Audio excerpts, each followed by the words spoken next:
Uma boa noite a todos. Boa noite. Pergunto para o pessoal que está lá bem atrás, estão ouvindo bem? Sim. Obrigado. É uma satisfação, uma grande alegria poder estar aqui, nesse ambiente de paz, de luz e esperança. Vindo aqui com a intenção de refletirmos um pouco sobre os ensinamentos do Cristo, sobre a nossa caminhada. E temos para hoje a parábola do filho pródigo, que encontramos no Evangelho de Lucas, capítulo 15, versículos 11 a 32. Mas antes de entrar no tema, eu quero agradecer. Primeiro, a espiritualidade maior, a equipe espiritual da casa que me permite estar aqui. Aos dirigentes material da casa que confiaram esses minutos de trocarmos essas ideias. De uma maneira especial, agradecer a todos que estão aqui, que dispensaram minutos também da sua vida em busca da melhora espiritual, cada um dentro da sua condição. E assim, então, agradecidos, vamos entrar nessa reflexão, porque temos nesta parábola, uma das parábolas mais conhecidas dos evangelhos do Novo Testamento, muitas lições que são práticas no nosso dia a dia, que quando a lemos de uma maneira superficial, não entendemos, não chegamos a nos aprofundar sobre aquilo que ele diz para nós hoje, para o nosso dia a dia. E assim, nós vamos ler primeiro para que consigamos entender o que quer dizer mesmo. Ela começa assim: disse também. Vamos prestar atenção como é que ela começa. Disse também: certo homem tinha 2 filhos. O mais moço deles disse ao pai: Pai, dá-me a parte dos bens que me cabe. E ele repartiu os haveres. Passados não muitos dias, o filho mais moço, ajuntando tudo o que era seu, partiu para uma terra distante e lá dissipou todos os seus bens, vivendo dissolutamente, ou seja, irresponsavelmente. Depois de ter consumido tudo, sobreveio uma grande fome naquela região e ele começou a passar necessidades. Então ele foi se agregar a um dos cidadãos daquela terra e este o mandou para os seus campos a cuidar porcos. Ali ele desejava fartar-se das vagens de alfarrobas que os porcos comiam, mas ninguém lhe dava nada. Então, caindo em si, disse: quantos trabalhadores de meu pai têm pão com fartura, e eu aqui morro de fome. Levantar-me-ei, irei ter com o meu pai e lhe direi: Pai, pequei contra o céu e diante de ti. Já não sou digno de ser chamado teu filho. Trata-me como um dos teus trabalhadores. A seguir, levantou-se e foi para seu pai. Estando ainda longe, seu pai o viu. Cheio de compaixão, correu para seu filho, o abraçou e o beijou repetidamente. E o filho disse: Pai, pequei contra o céu e diante de ti, e já não sou digno de ser chamado teu filho. O pai, porém, disse aos seus servos: trazei depressa a melhor roupa, vestiu, pondo-lhe um anel no dedo e sandália nos pés. Trazei também e matai o novilho cevado, comamos e regozijamo-nos, porque este meu filho estava morto e reviveu, estava perdido e foi encontrado. E começaram a regozijar-se. Ora, o filho mais velho estivera no campo, e quando voltava, ao aproximar-se da casa, ouviu a música e as danças. Chamou um dos criados e perguntou-lhe: que era aquilo? E ele informou: veio teu irmão e teu pai mandou matar o novilho cevado, porque recuperou com saúde. Ele se indignou e não queria entrar. Saindo, porém, o pai procurava conciliá-lo. Mas ele respondeu a seu pai: há tantos anos que te sirvo, sem jamais transgredir uma ordem tua, e nunca me deste um cabrito sequer, para alegrar-me com os meus amigos. Vindo, porém, esse teu filho, que desperdiçou os teus bens com meretrizes, tu mandaste matar para ele o novilho cevado. Então lhe respondeu o pai: meu filho, tu sempre estás comigo. Tudo que é meu é teu. Entretanto, era preciso que nos regozijássemos e nos alegrássemos, porque esse teu irmão estava morto e reviveu, estava perdido e foi achado.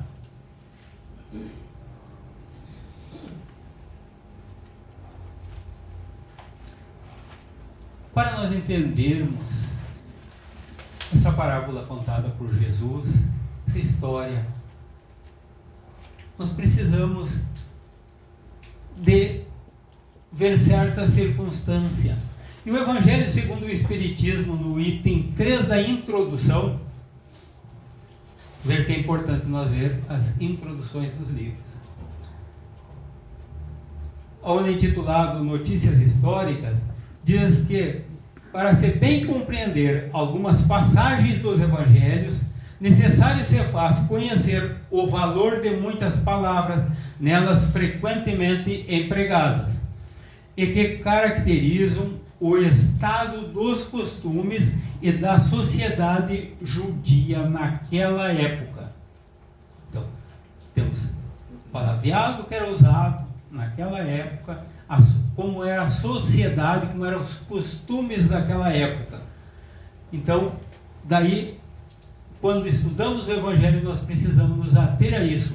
Nós não pegar e ler como se fosse Jesus estivesse nos falando agora. Nós temos que entender, na época, aquela situação, e daí tirarmos as lições que nos cabem para hoje. Então, falando em Evangelho segundo o Espiritismo, a Federação Espírita Brasileira lançou agora os livros da codificação em letras grandes, para aqueles que têm um pouco mais de dificuldade de leitura devido a algum problema de visão.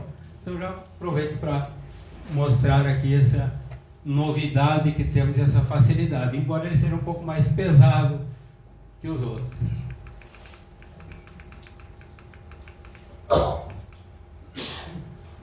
Então, partimos agora a compreender a situação conforme a época. Esse filho, naquela época, pedir para o pai que ele adiantasse a herança. Imagine, na época de Jesus, lá no Oriente, naquela sociedade patriarcal, onde os filhos conviviam para sempre respeitando seus pais, o que representava um filho dizer: me dê a minha parte dos bens que me cabem. Era mesmo o que ele dizer: eu quero que me dê a minha herança, para mim estará morto. Isso, falado para um oriental daquele local, hoje é inadmissível. Eles não aceitariam, nem o pai aceitaria, a família não aceitaria e a comunidade. Naquela época de Jesus, aquela comunidade teria, dizem os estudiosos, em torno de 40 casas, talvez 50, vamos ser otimistas. Então, era uma comunidade de agricultores, de pessoas que viviam em comunhão, que se ajudavam. Então, no momento que ele faz esse pedido ao pai, ele estava rompendo não só com o pai, mas também com a sociedade. Por isso que logo adiante ele diz que ele logo em seguida partiu para uma terra distante. Ali ele não teria mais lugar. Mas o pai deu a parte dele e repartiu com os filhos, com os dois, os seus bens. Ele foi viver da maneira que ele bem entendia, veio a passar necessidade e acabou cuidando de porcos. Para o judeu, o porco é um animal que não é bem visto. Ele tem, naquela cultura, ele é tido como algo que não é aceito.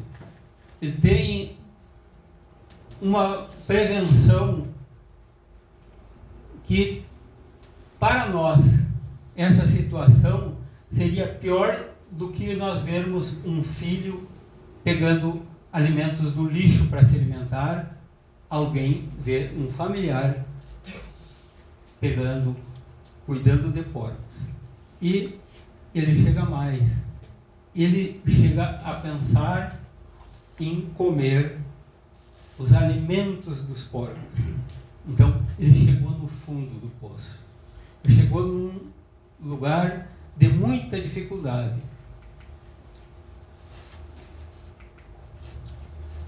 E ele pensou daí em voltar ao pai. Mas depois do que ele fez ao pai,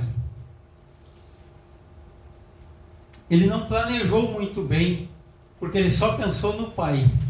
Mas ele tinha um irmão que ele tinha rompido com a família e também com a comunidade que ele vivia. Mas ele pensou na situação e estava perdido, resolveu voltar. E esse pai, que pela primeira vez ele já tinha surpreendido aquela comunidade quando repartiu seus bens com o filho,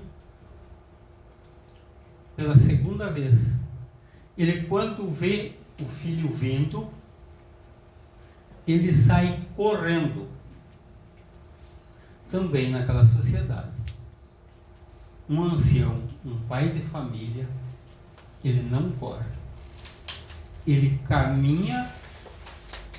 E se chegarem naquele local e ver um pai de família, um ancião correndo, corro também, porque algo muito perigoso, ou no mínimo um enxame de abelha está vindo ali, porque senão isso não ocorre. Mas ele foi além, ele correu para o seu filho, abraçou e beijou. Então, naquela época, para nós hoje, quantos de nós ainda viemos dessa nossa herança machista? Quando nós que abraçamos e beijamos o nosso pai, os nossos filhos, nós não temos uma dificuldade muito maior do que a filha beijar a mãe, que a irmã beijar a irmã, o irmão beijar o irmão. Não é muito comum. Aqui para nós, hoje, no Ocidente. Agora imagina no Oriente, naquela época. Então, isso aí representava o pai resolvendo aqueles problemas que o filho não tinha pensado.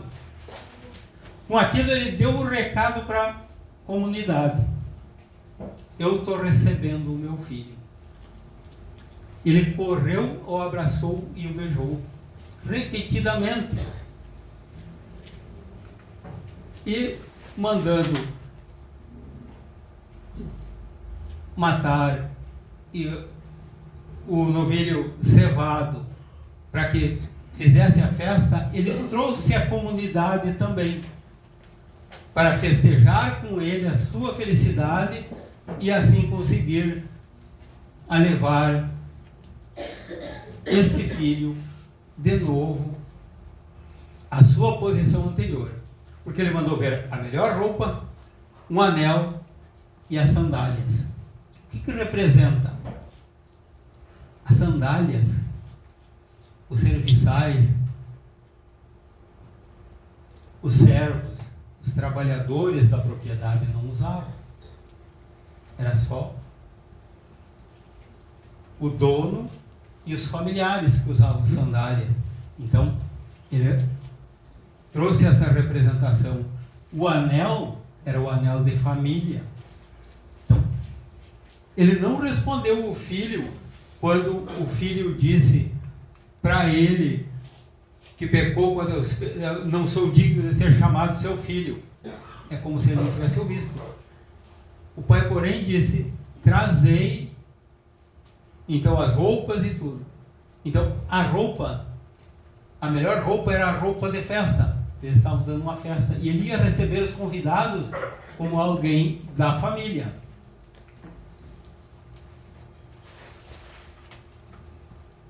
Temos também na história o filho mais velho. Ele não estava, chegou e ele se indignou, porque ficou sabendo que o filho mais novo, o irmão mais novo dele, tinha retornado e que estava sendo recebido com festa, enquanto ele nunca teria, segundo ele, recebido sequer um cabrito para festejar com os amigos. Diz ele que jamais teria transgredido uma ordem do pai. Mas voltando, é uma sociedade patriarcal, onde o respeito para o pai não se compara com o que nós vemos por aqui. No Oriente, hoje, certos empresários milionários, antes de fechar um grande negócio, pegam o seu avião e vão lá no interior falar com o pai e pedir a bênção para fecharem aquele negócio. Eles têm um respeito que ele só se emancipa verdadeiramente com a morte do pai, porque enquanto o pai for vivo, ele deve respeito ao pai. E então ele tratar o pai dessa maneira, dizer assim: ó, eu te sirvo. Ele não falou em Senhor, não falou em pai, ou eu te sirvo.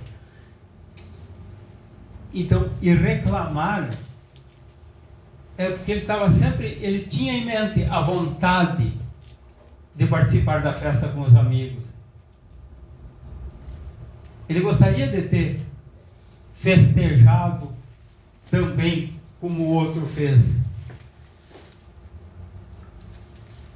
E temos também as atitudes do pai em resolver os conflitos. Veja que ele vai ter com esse filho mais velho, convidado para entrar, para regozijar, para aceitar o irmão, vem explicar para ele. Então, aí nós vemos a importância de onde há conflito, de haver alguém que venha trazer esta ajuda. Mas, como eu disse lá no início, nós iniciamos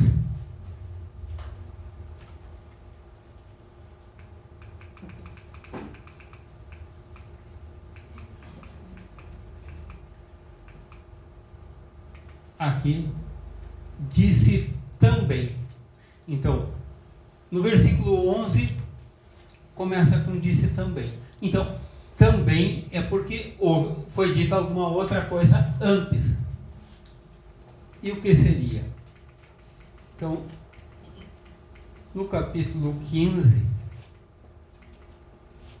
antes nós temos os versículos de 8 a 10 que vieram. É a parábola da dracma perdida. Dracma é uma moeda. Ou, começa com ou também. Qual a mulher que, tendo 10 dracmas e perdendo uma delas, não acende a lâmpada, varre a casa e busca diligentemente até encontrá-la? E tendo encontrado, reúne as amigas e vizinhas, dizendo: regozijai, comigo achei a dracma que tinha perdido. Digo-vos que haverá jubilo entre os anjos de Deus por um só pecador que se arrepende. Então, é uma outra parábola que vem no mesmo capítulo. E para entender também no local o que representa isso para nós, parece tão singelo.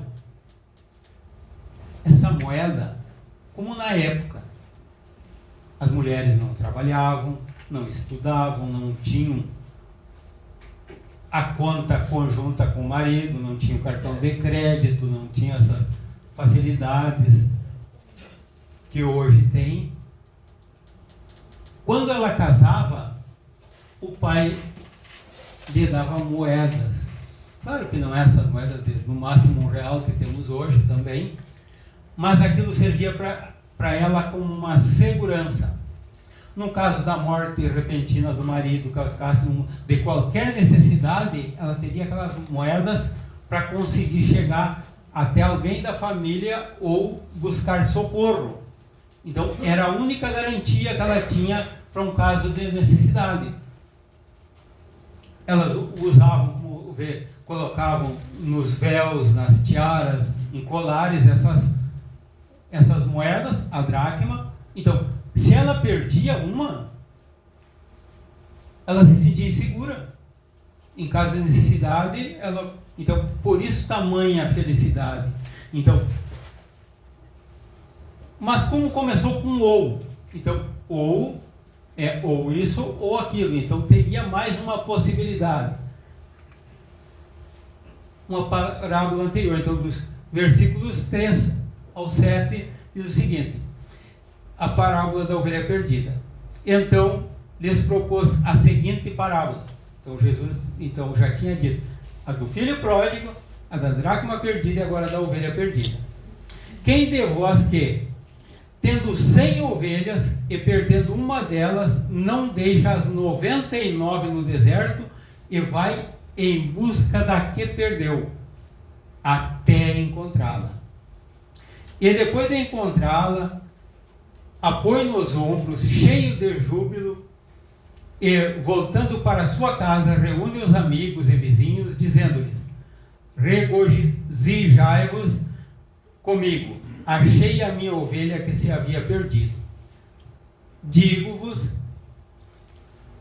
que assim haverá maior júbilo no céu por um só pecador que fizer penitência do que por 99 justos que não necessitam de arrependimento.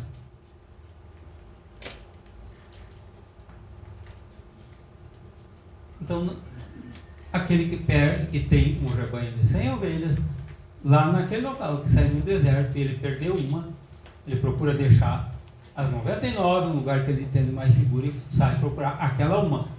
Naquele momento, aquela uma é mais importante do que as outras, porque ela está perdida. Mas também essa parábola começa com então.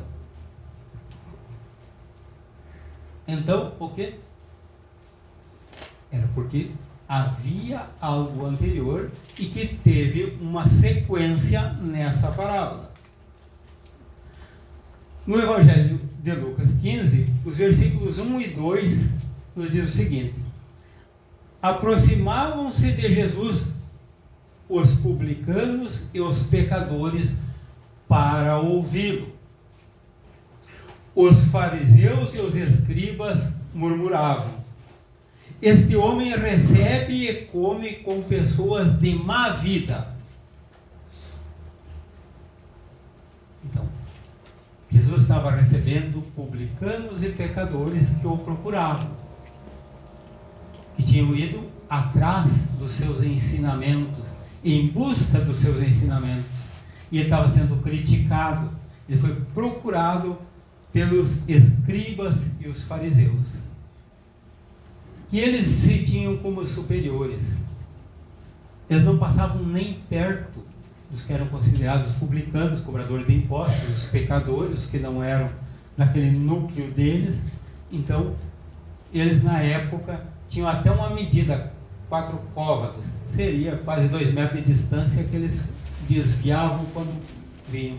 E Jesus sentava à mesa, que não é bem uma mesa como a nosso costume hoje, mas semelhante. Eles sentavam no chão, em roda uma mesa, comiam até pegando com a mão da mesma vasilha, do mesmo prato ali. Então, e Jesus comia com pecadores, com publicanos, desde que quem o procurasse não interessava. Nós vemos Maria Madalena, todos os seus discípulos ele trouxe dentro de pessoas comuns, pecadores, como colocamos em nós. E então ele sai para falar com eles. E daí, quando eles fazem essa reclamação, que ele estava em casa, na casa de algum deles, alguém até diz que seria de Mateus, Levi, não há comprovação disso, mas que essa teria acontecido nessa ocasião.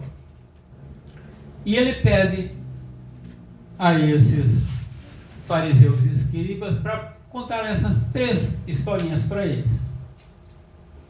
E daí começa pela ovelha perdida, da dracma, e depois a do filho pródigo.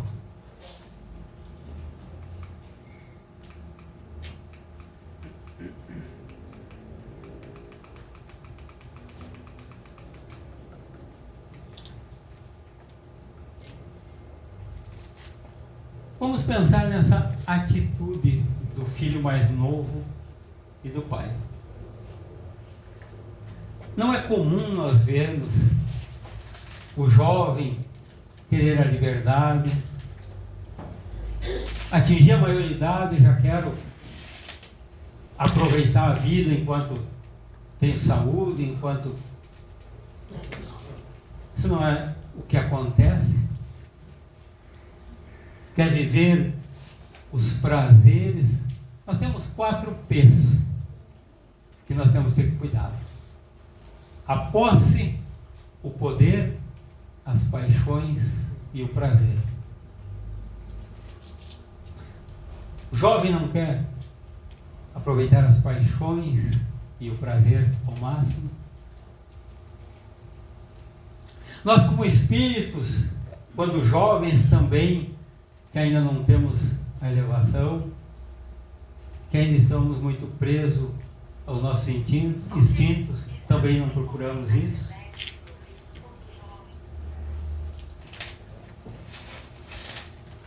E esse pai da parábola, vamos agora pensar nesse pai como Deus.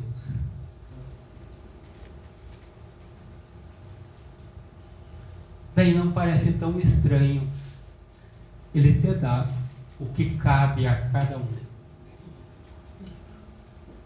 Porque a cada um de nós o Pai nos dá o que nos cabe. Ele nos dá os talentos, nos dá a inteligência, nos dá 1001 possibilidades. Nos dá o livre-arbítrio para que possamos usar essas possibilidades em benefício próprio. E quantos de nós os desperdiçamos em busca dos prazeres materiais, e saímos da casa do Pai, viramos as costas e dissipamos irresponsavelmente, dissolutamente, tudo aquilo que recebemos quando viemos numa encarnação aqui. Mas nós estamos sob a lei de causa e efeito, a lei de ação e reação. O que fizemos, o que pensamos, o que sentimos, tudo tem suas consequências. E assim, como diz, a plantação é livre, mas a colheita é obrigatória. E se nós mal usamos os objetivos pelos quais viemos aqui, as possibilidades que temos, deixamos de aproveitá-las, nós vamos amargar as consequências.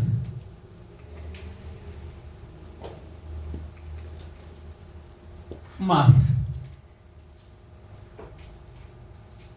sempre nós podemos cair em si, como diz a história de Jesus, nos dar conta dos nossos erros e assim ver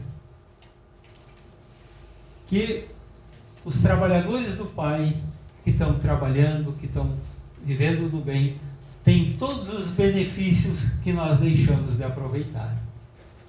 E assim, a importância da autoanálise. Na questão 919 do Livro dos Espíritos, quando foi questionado qual o meio prático mais eficaz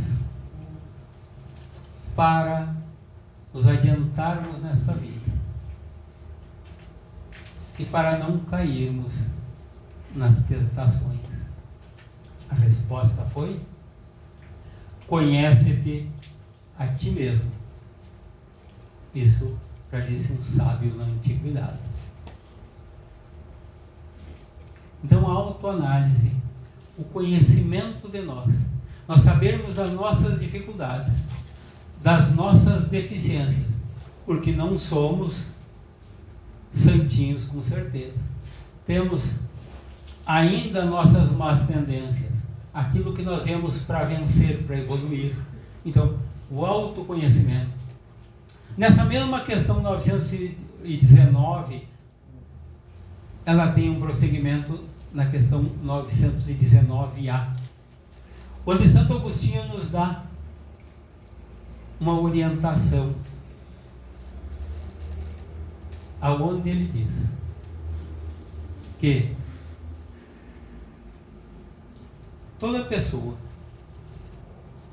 deve, a cada noite, a cada fim do dia, revisar os seus atos, questionar a sua consciência se não faltou em nenhum de seus deveres, ou se não deixou motivo para alguém reclamar de si. Então, essa autoanálise é o que estamos fazendo, até onde chegamos, o que nós temos que reparar, porque aqui como filho ele se deu conta o que ele fez e o que ele precisava fazer para reparar os seus erros. E daí é preciso o quê? Uma resolução. Tomar a atitude de fazer aquilo que é preciso. Refazer aquilo que deixou de fazer certo, aquilo que fez errado. A importância do acolhimento. Quem está na condição do filho mais velho acolher, porque ele deixou de acolher o irmão, ele também se beneficiou com aquela leviandade do irmão, porque ele pegou a parte dele da herança bem quietinho, aproveitou, queria a festinha com o cabritinho. Então, é para ver. Essa parábola que parece que ficou sem fim, porque Jesus ficou no portão, ficou lá dentro os pecadores e os publicanos, lá fora os escribas e fariseus. E aí os fariseus entraram ou não entraram? E daí?